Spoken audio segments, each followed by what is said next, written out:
What's going on, everyone? It's your boy Savvy. Welcome back to the Savvy Show. And in today's episode, we got another reaction from Dr. Bob himself. Man, this one looks pretty cool, and I can't believe I overlooked this one. I remember a few of you guys told me in the last post, or the second of last post that I made on the channel, to react to this one.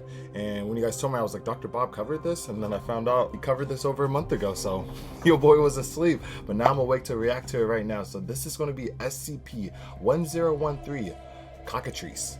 Hope I pronounced that right. Cockatrice. And just first impressions with this SCP, it seems like it's going to be a one kind, like a one-off. It's not going to be a species of this SCPs. I feel like it's just one of a kind, and it looks more so like a dragon slash lizard, like a makeshift of that. It got like a dragon head from what I see on the thumbnail, and like an overgrown lizard body, pseudo dragon as well too. I'm not too sure, but this looks really intriguing. Hopefully get some good background about what this is all about. So with that all out the way, if you guys are excited for this reaction, please let me know by smashing that like button, smash that sub button, and hit that bell so you do not miss an upload. And also let me know in the comment section below what other animations or content you like to see me react to on the channel. So with that being said, without any further ado, let's get this show started. Alrighty, SCP-1013 Cockatrice. I'm hoping I'm saying that right. The early morning sun rises, casting its radiance over the field. The shepherd stands guard, watching his sheep graze. It's a beautiful morning. The sheep are quiet, and his loyal dog is at his side. Life is easy. But the shepherd is perturbed. He is certain that there are sheep missing. He wanders through the field, counting the sheep off one by one, but no matter how many times he counts, he simply cannot make the numbers gel. There are definitely 5 sheep missing. Damn, 5? Yo, I was about to say he might have just caught a quick snack because I thought 1 was gone. But damn, he ate 5 without you noticing until now? Are you really good at your job? Like, what the heck? How is this even possible? His family has been in the sheep herding business for generations. He must be new then. There's no way. They survive on the money that they make from shearing, selling, and spinning the wool from these sheep. They can't afford to simply lose sheep. That's money directly from the family wallet, food directly off the family table. Goofy. But even worse, it's a matter of pride. He likes to think of himself as a good shepherd who cares about his flock. Losing a single sheep is a failure of his responsibility to his charges, and he can't stand it. He knows that if he returns to the farm without those 5 missing sheep, he's going to be in big trouble. He's already thinking about the lecture he's going to get from his father, and that's if he's lucky. 1 missing sheep might be forgiven, but 5? That's what I'm saying, bro. Like, what were you doing? Like, for real? Did you nod off or something? He'll be lucky if his family doesn't throw him out of the house for his failure. It's imperative that he find them and bring them back. He pats the head of his trusty sheepdog. Every shepherd, of course, has a sheepdog. And what was the sheepdog doing? He didn't want to call out or wake up the owner if he was sleeping? They both dropped the ball on this one. To help them keep their flock safe. His dog has been with him for many years, and she has never failed in the past. She keeps watch over the flock as if they were her own puppies, so the shepherd thinks it very strange that his dog didn't bark to sound the alarm when the missing sheep started to wander off. Could something more sinister be at play here? Maybe this SCP has a unique way to kill his prey. Maybe someone stole his sheep. If a thief came during the night to sneak away with the lost sheep, that might explain why they were able to get away without his dog knowing.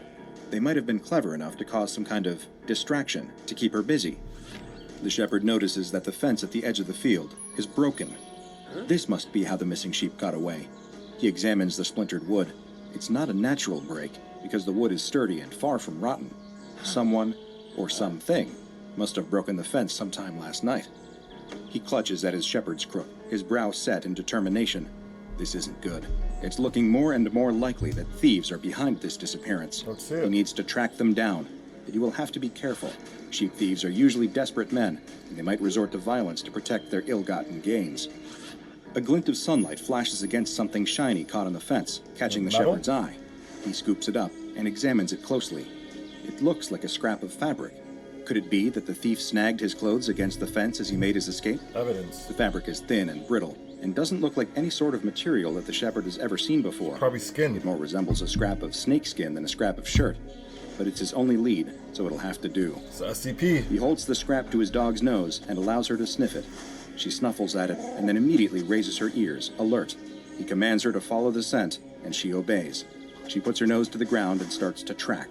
He follows her. The dog leads him out of the field and across the way. he is surprised to see that she is leading him toward a nearby forest. Uh-oh. He gulps in sudden fear. He's never been into these woods, and, in fact, his family has often warned him to stay away. Oh. Everyone in his village loves to repeat rumors that this forest is haunted, filled with every sorts of scary monsters and demons. Why would the sheep thief brave these cursed woods? On the other hand, that would make sense, though, wouldn't it? A thief would need a lair that was hidden and difficult to approach, so that they wouldn't have to worry about getting caught. These woods would be a perfect hiding place. Still, he can't help but wonder. His dog lifts her head and whines at him, indicating that he should follow. He steels his resolve and continues on. Damn, the dog wants to go? Usually the dogs are the first one to sense danger and will tell you not to go. So if he wants to go through, it must be safe, supposedly? Or the dog's just a little goofy right now? His fingers clutched tightly to his staff, his knuckles going white with fear and tension. He's almost convinced that he might see a monster here in these woods, and he's ready to defend himself from the worst. Eventually, his dog leads him into an unexpected clearing. The shepherd blinks in amazement. Standing at the center of the glen is what appears to be the remains of an ancient temple. He hasn't given much thought to the history of this place, to all the people who lived here in ancient times, and to what monuments they left behind. The crumbling ruins are overgrown with vines, and the columns look like they might disintegrate at a touch. I wonder if this Cockatrice SCP used to be worshipped or something. He wonders what ancient civilization might have built this lost citadel, and what strange rites they might have performed here. But he doesn't have time to wonder about that, because his dog is barreling ahead, right through the ancient temple archway and into the interior of the building. He wants to turn and run. Everything that he's ever heard about these cursed woods makes him think that this is a very bad idea, but he knows he can't return home without those sheep. Just as he's about to enter the temple himself, he suddenly hears loud barking, followed by whining and whimpering. Uh-oh. He rushes inside, and a terrifying sight meets his eyes. Dog's lunch. Indeed, it seems like his family was right when they said that these woods are full of monsters, because his dog has cornered one right here. The creature looks like an overgrown lizard with scaly skin and a long whip-like tail. So it might be a species. I thought this would be a one-off. Like, it's not a species of a cockatrice or whatever, but it looks like there's a baby one, so I'm assuming it's going to be like a family of them. Immediately, the shepherd surmises that the scrap of fabric that he found earlier didn't come from a person's clothes after all. It's obviously a piece of shed skin, no doubt from this creature. That long tail definitely looks especially snake-like, so it's no surprise to think that this thing might also shed skin just like a snake would. In the gloom of the temple, he can see his missing sheep standing in the corner, perfectly still and perfectly quiet. What? He's surprised to see that they're still alive. That little creature herded all of them back to this cave? What the heck is going on here? What kind of predator kidnaps its prey and then keeps it alive instead of devouring it instantly? It's also very odd that the sheep are being so still, but it's probably just that they're petrified with fear. The good news, though, is that if his sheep are alive, that means he can rescue them. They gotta be. The creature spreads a large frill around its neck as it hisses, apparently hoping to intimidate the shepherd's dog. The dog is not frightened, though, and only barks loud. Damn, no wonder that dog wasn't afraid. Look at this girl. Yo, she's ready to munch too. Okay, let's see who's gonna get eaten first. She's bravely guarded the shepherd's flock for years, and she's never been one to back down from a fight, even when she's threatened by a bear or a wolf. So of course, she's not going to back down from a lizard. The shepherd feels nervous being so close to this creature, simply because it's so strange. But the truth is that it doesn't look like it could do that much damage. That hissing feels like bluffing, because, realistically, what's it going to do? Bite? The shepherd is no expert, but he's never heard of a venomous lizard. He steps forward to get a better look, and the creature tenses. It's obviously nervous. It's not even that big. His dog is way bigger than this creature, and shouldn't have any trouble taking it in a fight. He's seen his dog fight off rats bigger than this lizard.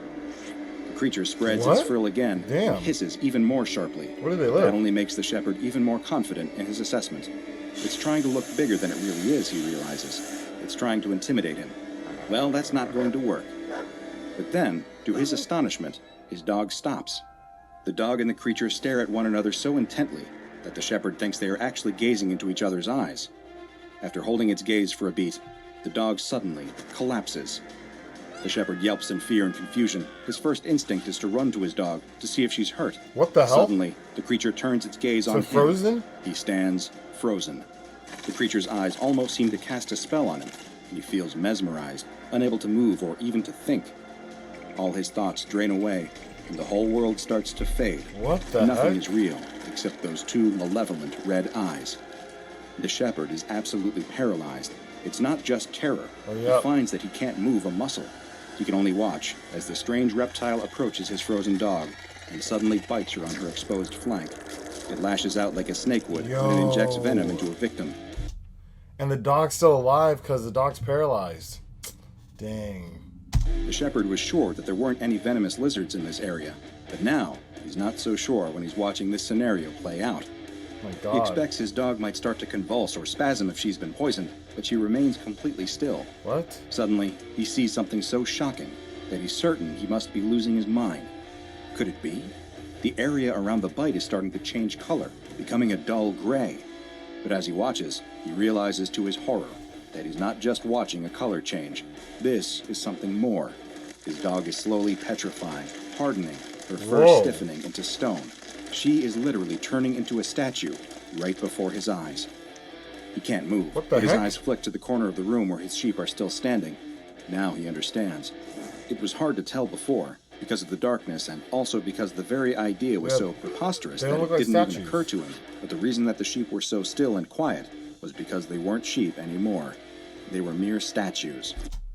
Why does the dog look hella dark then? The sheep still look white. Oh, they kind of threw us off with that one. Somehow, this creature was able to turn things to stone with the force of its venom. Well, that's crazy. He wants to scream. He wants to yell. He wants to break free and run away. But how do you paralyze the victim without even touching him? Is it just the eye contact? Really, that's it? That's wild. But he's powerless to move.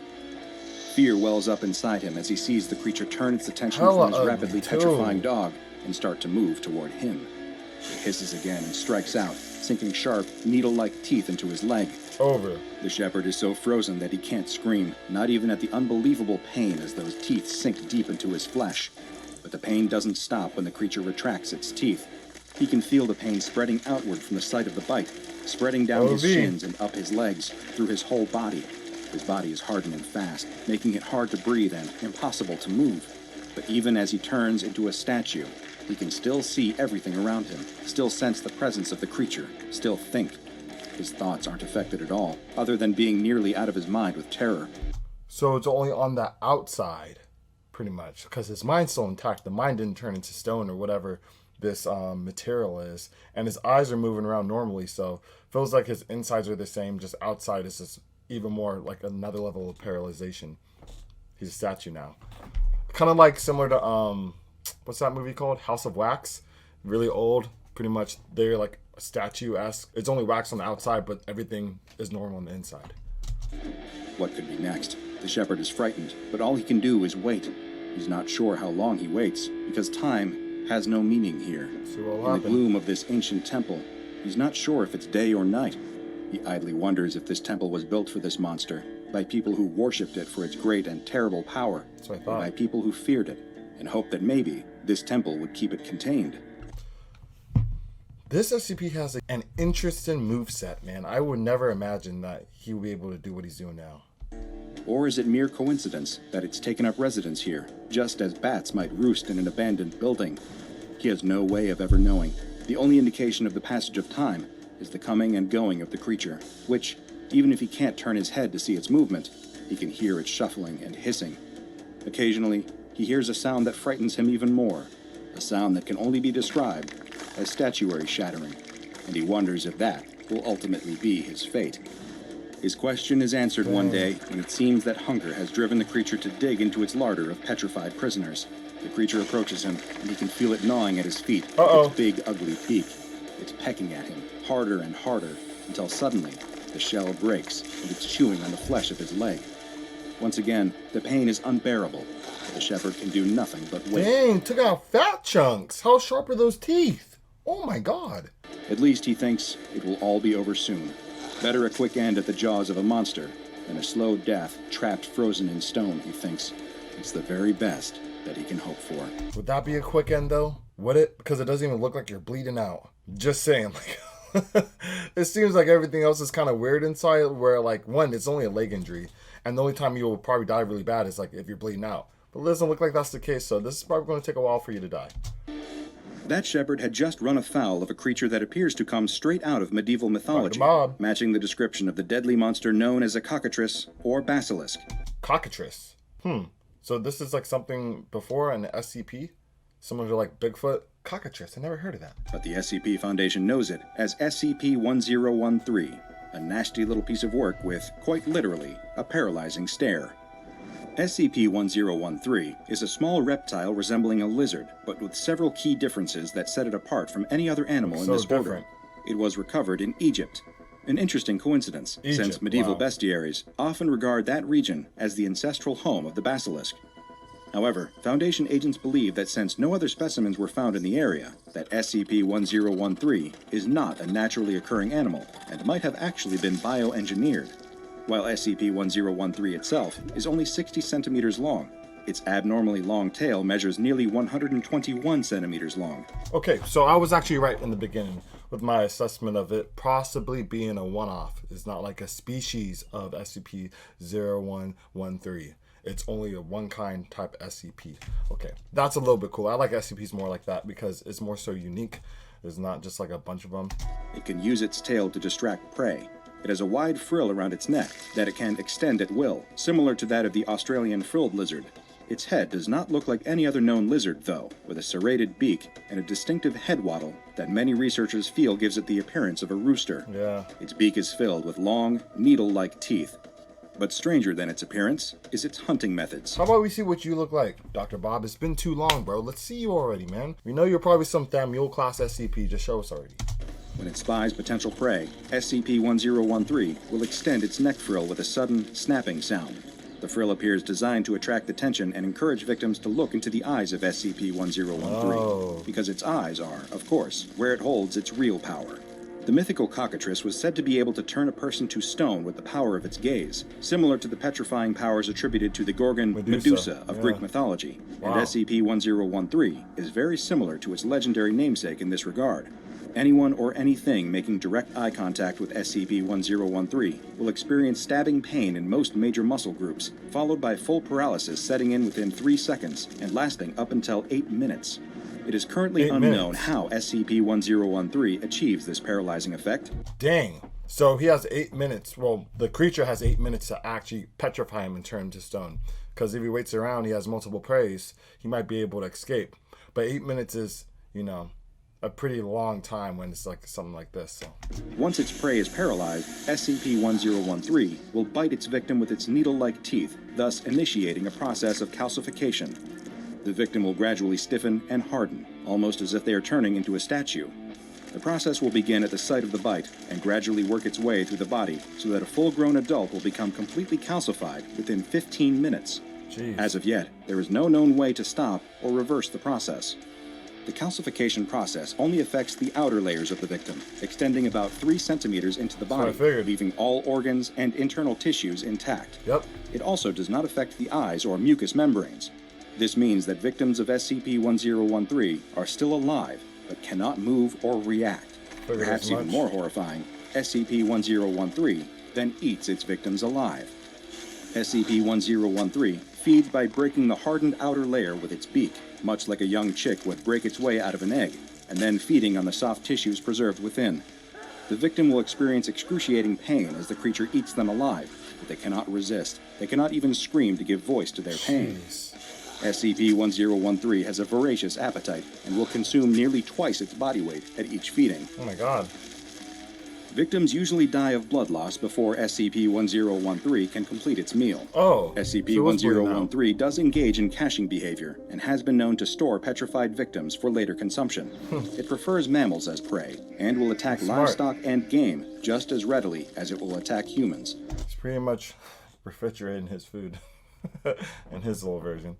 In times when mammal food sources are not available, desperation may drive SCP-1013 to turn its paralyzing powers on fish, birds, or even insects, but it will only do this if it is near to starving. Oh my god. SCP-1013 is hermaphroditic, and unlike other reptiles, does not reproduce sexually, but instead undergoes a process similar to budding or basic cellular division. Before reproducing, SCP-1013 will increase its feeding, gorging on food and growing rapidly in size. Jeez. Eventually, it will develop cyst-like structures in its abnormally long tail, each of which contains a juvenile SCP-1013. Oh, God. Juvenile SCP-1013 hatch after only 48 hours. Parent SCP-1013 will typically release hatchlings within calcified prey, providing a ready food source for the juveniles until they can hunt on their own. So this is an adult size of this SCP. It's not like a baby. So I guess the thumbnail was a little bit misleading, but it makes sense if, this little creature was on the thumbnail. Would it be that intriguing? But who knows? Juvenile SCP-1013 will seek out cool, dark places, like caves or abandoned buildings, and begin rapid molting, doubling in size every 6 hours, until reaching full adult size. Once they have reached adulthood, SCP-1013 will set out on their own, and quickly establish their own hunting territories. Nice. SCP-1013 is extremely aggressive and will attack and attempt to calcify anyone that enters its enclosure, making it extremely difficult to contain. Obviously don't For look this at it. reason, combined with its deadly powers of calcification, SCP-1013 has been designated Object-Level Keter. Any staff entering the containment area That makes wear sense. the AR-68 Armored Variant Hazmat Suit. Staff exiting the area with damaged suits are to be remanded to quarantine for 1 hour. Staff becoming paralyzed during cleaning, feeding, or testing cycles are to be immediately removed and remanded to medical custody until 5 hours after recovery. SCP-1013 is to be fed daily with one small mammal. However, any Damn. calcified animal remains are to be removed from the 1013 containment chamber and incinerated for safety reasons. 1013 is a frightening reminder that, while many entities have piercing gazes, comparatively few can end your life. Few, however, does not mean zero. Now go and watch another entry from the files of Dr. Bob, like SCP-4666, the Yule Man, for another tale of a mythical creature being all too real. And make sure you subscribe and turn on notifications so you don't miss a single anomaly as we delve further and further into the SCP Foundation's classified archives. That was pretty cool. I was surprised more than anything else. Like, the way it looks, and obviously it's like more than just one. It's a whole, species of this SCP. Because, from the background, when we learned it's similar to Medusa, you wouldn't imagine Medusa having little offsprings of herself with the same powers. You would think, like, this power is more so unique. But I guess in this SCP tale, that's the opposite. But, yeah, this is really, really cool. I had no idea what it would be about, but it was interesting to say the least. So if you guys did enjoy this reaction, let me know by smashing that like button.